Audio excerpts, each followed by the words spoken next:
still struggle with fear. I mean, the doctors have told me that, I have incurable cancer. It's something that I will fight for the rest of my life. What I did was I started to go back and read the Bible, read God's Word now from a different perspective. I wanted to look at the people in God's Word that had gone through these places, and what I saw there was breathtaking. So I looked at the Bible completely different now, and all the people on those pages He had picked a fight with for His glory, because He can see the entire painting. He can see the landscape of eternity, and He sees His glory, and He sees how that's going to be used for His glory and for our good. And we can only see the brush stroke on the canvas. We can only see the small part. And so what I began to see on the pages of God's Word is it leapt out and it captivated me with this new place of understanding God.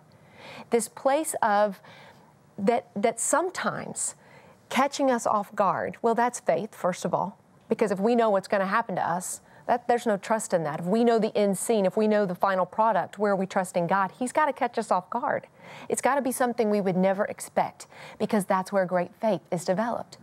And that's what I began to see over and over in the lives of all the people in God's Word, is that the deep places, the champions of faith, were people who went through horrible persecution and suffering and pain and trial and doubt.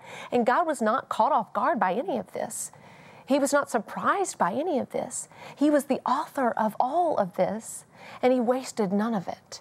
And that is where He's brought me, is that this was not some punishment for my sin. This was not an attack from Satan. This, like Job, God had everything to do with this for His glory. And I do believe that, because I believe that it is through pain and trial and suffering and the fire that our great faith is developed.